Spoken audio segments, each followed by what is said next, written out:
Hello দর্শক, আসসালামু আলাইকুম। সবাই কেমন আছেন? আশা করি সবাই অনেক ভালো আছেন। সবাইকে স্বাগত জানাই আমার চ্যানেল ইজি রেসিপিয়ান ব্লগ বাই সোনিতে। তো আজকে আমি একটি আমার জীবনের সুখবর নিয়ে আপনাদের সামনে মিষ্টি আইটেম নিয়ে হাজির হয়ে গিয়েছি। আপনাদের সামনে আজকে আমি তৈরি করে দেখাবো চকলেট কেক। তাহলে আমার সাথেই থাকুন, আর আমি যে সুখবরটা আপনাদের সাথে শেয়ার করব সেই জন্য আপনাদেরকে আমার পুরো ভিডিওটি দেখতে হবে এবং আমার সাথেই থাকতে হবে। তো আসেন শুরু করি। আমি একটি পাত্র নিয়ে নিয়েছি। পাত্রের ভিতরে মেজারমেন্ট কাপের 1 কাপ নিয়েছি ময়দা বা আটা, যে কোনো একটা দিলেই আপনার কেকটা হবে। আর হাফ কাপ নিয়েছি কোকো পাউডার। আমি মালয়েশিয়ান কোকো পাউডার নিয়েছি। কোকো পাউডারটা একটু ভালো মানের নেবেন। আর 1 চা চামচ দিচ্ছি বেকিং সোডা, একটু লবণ, আর দিচ্ছি 1 টেবিল চামচের মতো গুঁড়ো দুধ। এটাকে আমি এখন সুন্দর মতো চেড়ে নেব। আমার চালা হয়ে গিয়েছে, আমি ঠিক 2বার চেড়ে নিয়েছি। আপনারাও একটু 2-3বার করে চেড়ে নেবেন। আমার চালা হয়ে গেছে, আমি এটা এক সাইডে রেখে দিয়েছি। এখন আমি 2টি ডিম নিয়ে নিচ্ছি। 2টি ডিম আমি হ্যান্ড বিটার নিচ্ছি। যাদের কাছে হ্যান্ড বিটার নেই তারা উইক্স দিয়েও করতে পারবেন। ডিমটাকে একটু ভালোভাবে ফেটে নিচ্ছি। ডিমটা অবশ্যই রুম টেম্পারেচারের হতে হবে। এখন আমি হাফ কাপের মতো চিনি নিব। এই চিনিটা আমি অল্প অল্প করে দেবো, আমি একবারে দেব না, অল্প অল্প করে চিনি দেব। আর ডিমটাকে বিটার করব। আমি ঠিক 3বারে চিনিটা দিয়ে নিয়েছি। আপনারা অল্প অল্প করে নিয়ে চিনিটাকে বিট করে নেবেন, এবং চিনিটা ঠিক ততক্ষণ পর্যন্ত বিট করতে হবে যতক্ষণ না পর্যন্ত চিনিটা সম্পূর্ণরূপে গলে না যায়। আমার চিনিটা খুব ভালোভাবে গলে গিয়েছে। এখন আমি এখানে 1 কাপ তেল দেব। এটাও আমি 3বারেই দেব, 2 থেকে 3বারে অল্প অল্প করে দিয়ে এটাকে আমি খুব ভালো করে বিট করে নেব।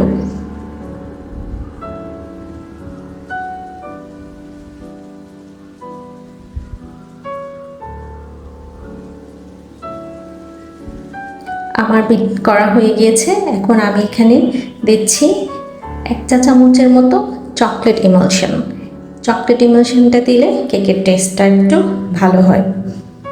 আপনারা চাইলে স্কিপ করতে পারেন, আপনাদের কাছে থাকলে দেবেন, না থাকলেও খুব একটা খারাপ হবে না।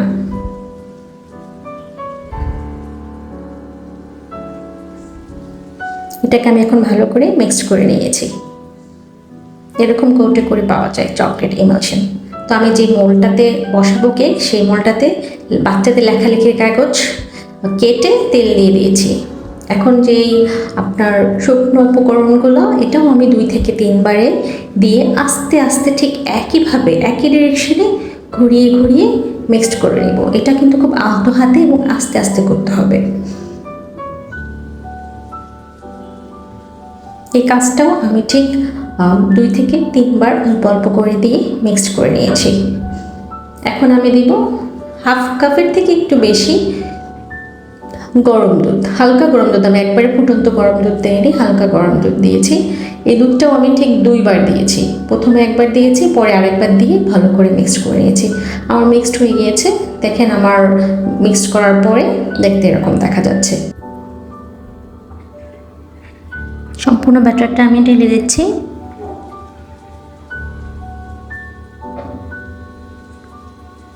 এটাকে এখন একটু উপর থেকে বাড়ি দিতে হবে, কারণ ভিতরে যদি কোনো আপনার বাবল থাকে সেই বাবলটা ফেটে যাবে। আর যে কোনো একটা ছুরি টুরি দিয়ে এভাবে একটু করে দেবেন, তাহলে ভিতর যে বাবল যদি থাকে সেটা ফেটে যাবে।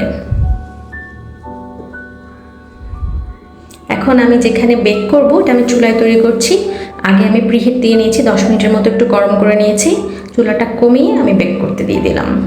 40 মিনিট বেক করব। এর ভিতরে আমি একবারও খুলব না। এখন আমি গানাশ তৈরি করব। এর জন্য আমি নিয়ে নিয়েছি ডার্ক চকলেট। ডার্ক চকলেটগুলোকে আমি কুচি করে নিয়েছি। এখন একটা কাচের পাত্রে নিয়ে নিয়েছি। আর দিচ্ছি একটু তরল দুধ। এটাকে আমি মাইক্রো ওভেনে 30 সেকেন্ড দিয়ে দেব। 30 সেকেন্ডের বেশি দেবেন না। 30 সেকেন্ড দেওয়ার পরে দেখতে হবে যে এটা কতটুকু মেল্ট হয়েছে। 30 সেকেন্ড হয়ে গিয়েছে। এটাকে বের করে আমি একটু গলিয়ে দেখতেছি কীভাবে মেল্ট হয়েছে কিনা। আমার কাছে মনে হচ্ছে যে একটু একটু চকলেটের দানা হালকা হালকা রয়েছে, এর জন্য আমি আরও 30 সেকেন্ড ওভেনে দিয়ে দেব।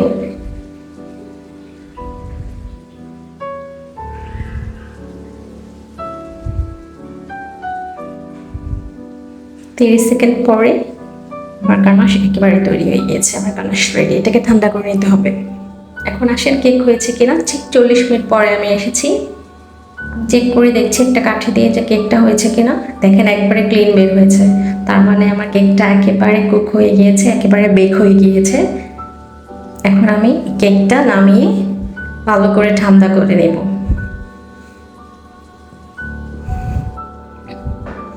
আমার কেকটি ঠান্ডা হয়ে গিয়েছে, এখন আমি ডিমোল্ড করছি।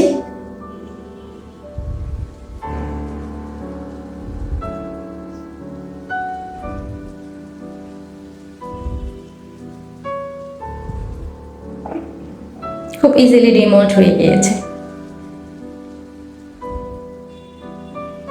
মাশাআল্লাহ, কেকটা কিন্তু খুব সুন্দর হয়েছে, খুব সুন্দর বেক হয়েছে।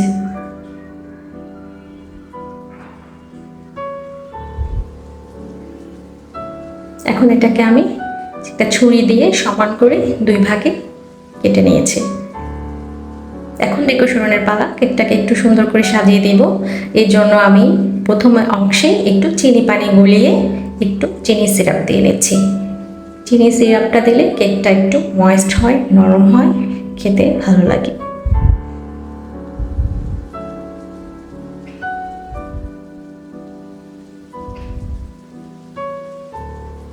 চিনি সিরাপটা একটু সোক হয়ে যাওয়ার পরে আমি সেই চকলেট গানাশটা তৈরি করে রেখেছিলাম, দেখেন ঠান্ডা হওয়ার পর কিছুটা ঘন হয়ে গিয়েছে। সেই গানাশটা দিয়ে আমি এটাকে পুরো স্প্রেড করে দেব, পুরো ছড়িয়ে দেব খুব সুন্দর করে।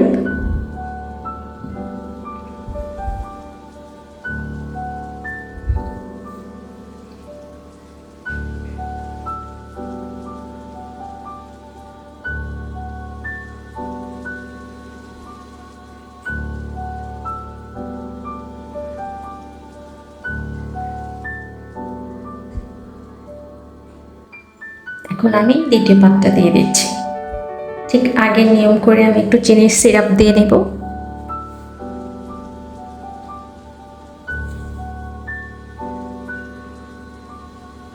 চিনি সিরাপ বানানো খুবই সহজ, আপনি একটু পানির সাথে চিনি গলে নিলেই হবে।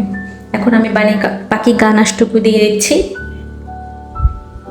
এই গানাশটাও আমি পুরো ছড়িয়ে দিচ্ছি কেকটার উপরে।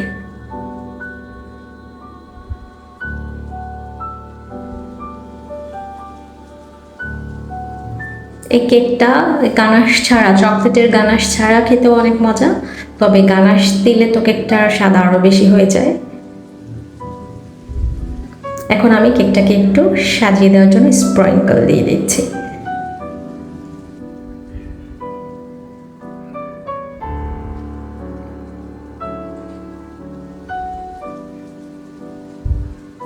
তৈরি হয়ে গিয়েছে আমার চকলেট কেক। তো ওই যে মিষ্টি মুখ করতে এসেছি এবং আপনাদেরকে জানাতে এসেছি আমার সুখবরের কথা। আমার সুখবর হচ্ছে, আমি কিছুদিন আগে কানাডার একটা ভিসা নিয়ে আপনাদের কাছে একটা ভিডিও শেয়ার করেছিলাম। তো আমি বলেছিলাম যে আমরা ভিসা পেয়ে পাবো কি পাবো না, পজিটিভ বা নেগেটিভ আপনাদের সাথে শেয়ার করব। তো ফাইনালি আমাদের ভিসা হয়ে গিয়েছে। আমরা মাল্টিপল 10 বছরের ভিসা পেয়েছি। আমরা ফ্যামিলি 5 জন মেম্বার, আমরা 5 জনই পেয়েছি। সবাই আমাদের জন্য অনেক দোয়া করবেন। আর এই জন্য খুব খুশি, খুব এক্সাইটেড হয়ে আপনাদের সাথে আমার এই খুশির সংবাদটা আপনাদের সাথে শেয়ার করলাম। তো সবাই আমাকে, আমার ভিডিওটা যদি আপনার কাছে ভালো লেগে থাকে অবশ্যই একটি লাইক করবেন, কমেন্ট করবেন, শেয়ার করবেন, এবং যারা এখনও সাবস্ক্রাইব করেননি তারা অবশ্যই আমার চ্যানেলে একটি সাবস্ক্রাইব করে দেবেন। আমার সাথে থাকবেন। আমার সাথে যদি থাকেন, আপনারা লাইক করলে, কমেন্ট করলে আমি উৎসাহ পাই, আমি আরও বেশি ভিডিও করার মোটিভেট হই। তো আপনারা সবাই আমাকে অনেক উৎসাহ দিবেন। উৎসাহ দিলে আমি আরও বেশি নতুন নতুন ভিডিও নিয়ে এসে হাজির হব। আসসালামু আলাইকুম, আল্লাহ হাফিজ।